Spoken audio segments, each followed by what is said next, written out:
आथियाबारि बर' समाज बर' लाइमोन आफादनि बानजायनायाव खुंगा बाथि रंजालि बैसागु फोरबो फालिदों।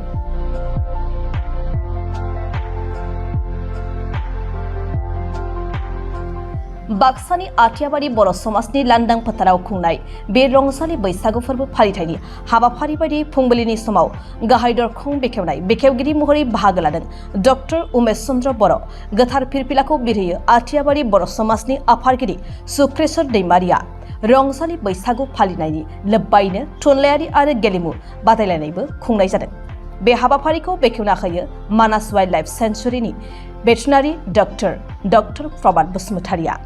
बेनि उनाव फारि फारियै थुनलाइयारि बादायलायनाय, सावगारि बोनाय बादायलायनाय, दिरुं बोनाय, मिउजिकेल चेयार, थामा बुनाय, हांसो हमनाय बायदि बायदि गेलेमु बादायलायनाय हाबाफारि लानाय जादों।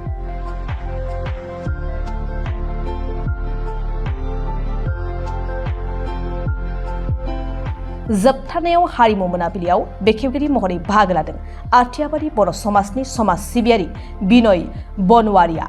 आरो बे हारिमु मोनाबिलिखौ समायना रमायना मेहेरगोनां खालामनो थाखाय टंला उदालगुरिनिफ्राय देंखोगिरि कपिल स्वर्गियारि हांख्रायनानै लाबोनाय जादों होननानै फोरमायदों रंजालि बैसागु खुंफुं आफादनिफ्राय। नंगौ, जों बे खुंगा रंजालि बैसागो फोरबो फालिथायखौ नैबे जोंनि आथियाबारि बर' समाजाव थांनाय 5 बोसोरनिफ्रायनो जों खुंबोबाय दं।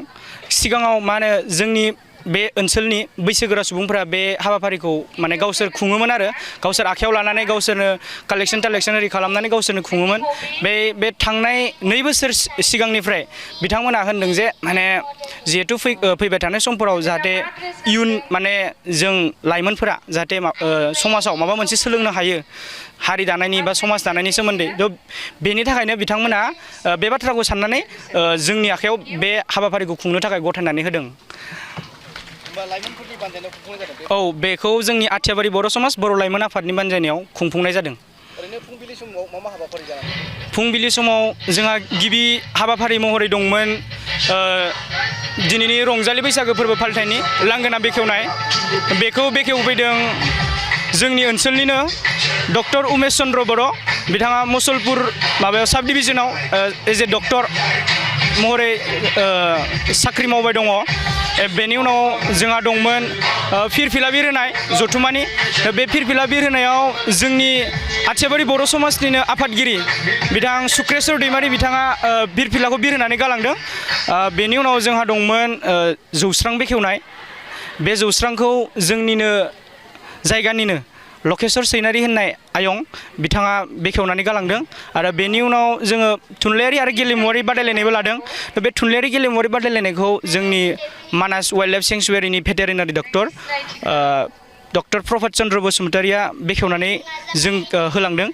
बेनिफ्राय खेला होननानै स्पर्ट्स लाइनाव गथ'फोरनि बेलेन्स रेस थामहिनबा सामुसाव मार्बल लानानै खारनाय बादायलायनाय, बेनिफ्राय दिरुं बोनाय बादायलायनाय। ओमफ्राय थुनलाइयारियाव बुङोबाथाय सावगारि आखिनाय बादायलायनायखौल' जों लानाय जादों। बाखि गेलेनायाव जोंना आरो दंबावो थामा बुनाय बादायलायनाय, बेनिफ्राय हांसो हमनाय बादायलायनाय, ओमफ्राय दिरुं बोनाय आरो मिउजिकेल चेयार। जों बेखिनिखौ लानाय जादोंमोन आरो गेलेमुवारि बादायलायनायाव। बेनिफ्राय दायो बेखौ बेलासिनि जों 4 बाजिनिफ्राय बर'नि दोरोङारि मोसानाय जायखौ देमसि मोसानाय, बे देमसि मोसानाय बादायलायनायखौबो जों लाफादेरदों आरो बादायलायनायाव। बे बादायलायनायाबो जोंना जानानै थांबाय। बेनि उनाव जोङो गोदान बर' मोसानाय बादायलायनाय बेखौबो लादोंमोन, बेबो जानानै थांबाय। दा बेयो फेशन दिन्थिनाय, बर'नि गाननाय जोमनाय दोरोङारि गाननाय जोमनायजों फेशन दिन्थिनाय बे जोंना सोलिबाय दङ। बेनिफ्राय बेनि उनाव जोङो मोनसे गेवलां मेल हाबाफारि लागोन। बेवहाय थागोन बान्था राननाय आरो जोंनि ओनसोलनि गेदेर गोलाव सुबुंफोरा फैनानै बेवहाय जोंखौ लाइमोनफोरानो जा बा समाज बेवहाय बेनि सोमोन्दै फंनैसो बिथांमोना बिबुंथि होनानै गालांगोन। बेनि उनाव जोङो प्रग्राम जोबखांनायनि उनाव बे गेवलां मेला जोबखांनायनि उनाव जोङो हारिमु मोनाबिलि प्रग्राम दङ। बे हारिमु मोनाबिलिखौ जोंहा बेखेवगिरि महरैबो सासे आलासि लाबोखानाय दंखायो।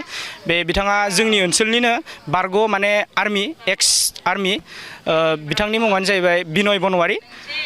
बेनि उनाव जोङो हारिमु मोनाबिलियाव सासे हांख्रायजानाय देंखोगिरि जों लाबोनाय जादों। बिथांखौ जों उदालगुरि टंलानिफ्राय लाबोदों। बिथांनि मुङा कपिल स्वर्गियारि।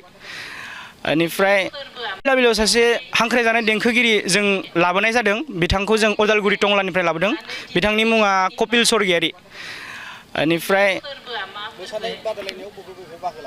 मोसानाय बादायलायनाय होननानै बुङोब्ला जोंनि ओनसोलनिफ्रायनो जों माने पार्टिसिपेट खालामनो होननानै जों माबा खोथा होखानाय दंखायोमोन आरोना माने जों गुबुन जायगानिखौ बादायलायनायाव एज ए कम्पिटिटर हिसाबै लायाबालासिनो जों ओनसोलाव थानाय मोसाखावरि बिथांमोननि गेजेरावनो मोनसे मा होनो बेखौ गावसोरनि रोंगौथिखौ दिन्थिनो थाखाय जों बे माबाखौ लानाय जादोंमोन बादायलायनायखौ थ' बेवहाय जोंनि ओनसोलाव थानाय मोसाखावरि बिथांमोनानो बाहागो लादोंमोन जोंनि बे रंजालि बैसागो खुंफुंनाया देग्लाय 5 बोसोराव आगान होबाय औ ओं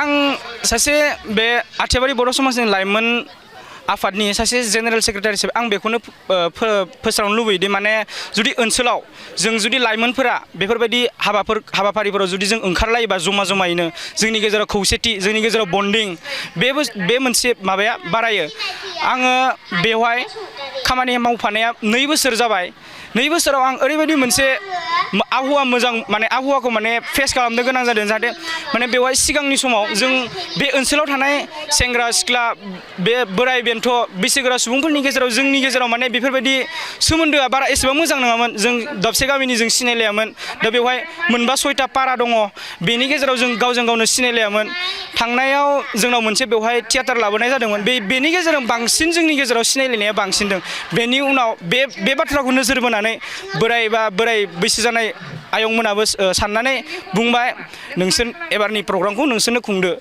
आरो बेनि गेजेरजों नोंसोरनि गेजेराव बन्डिं बा सिनायलायनाय बा खौसेथि लाइमोनफोरनि गेजेराव खौसेथि बेयो मोजां जालांगोन नोंसोरनि बे हिसाबाव बिथांमोना जोंनो थांनाय बोसोराव बैसागु फांसनखौ फार्स्ट टाइम जोंनि आखायाव गथायनानै होबाय लाइमोनफोरनि दिनै नैथि बोसोराव आगान होबाय जों लाइमोनफोर खुंनाया बेनो जुदि लाइमोनफोरा बेफोरबायदि हाबाफारिफोराव जुदि जमा ओंखारलायोबा जोंनि गेजेराव मा होनो बेखौ बे खौसेथिया बांगोन गावजों गाव सिनायलायनाय समाजाव मोनसे उननि फैबाय थानाय फंबाय बिनानावमोननोबो जों मोनसे मोजां मेसेज बा मोजां खौरांखौ जों होलांनो हागोन माने सिगांनि समफोराव आदा आब'मोनाबो खौसेयै जमा जालायनानै खुंदोंमोन जोंबो फैबाय थानाय समफोराव जोंबो बेफोरबायदिनो खुंनांगोन जों बेनो आरो जोंनि मेन उद्देश्यआ दिनैनि प्रग्रामखौ खुंनायनि मेन उद्देश्यआ आथिखालाव माखासे लाइमोनफोरा फेग्रा मुवा आरो ड्राग्सफोरजों फेग्रा मुवा आरो ड्राग्स आं सानो बेफोरखौ बाहायाब्ला माने समाजनि थाखाय जोबोद मोजां मानो होननानै बुङोब्ला बे बुस्थुखौ लानाय लोगो लोगोनो गंसे न'खर माने अलरेडि माने न'खर होननानै बुङोब्ला बिमा बिफा बिथांमोना गोसोआव मोनसे दुखु मोननाय थायो माने बे बाथ्राखौ मिथियोब्लाथाय आं सानो माने बेफोरखौ लानायनि सोलाय समाजनि बेफोरबायदि हाबा हुखाफोराव ओंखारनाया गाहाम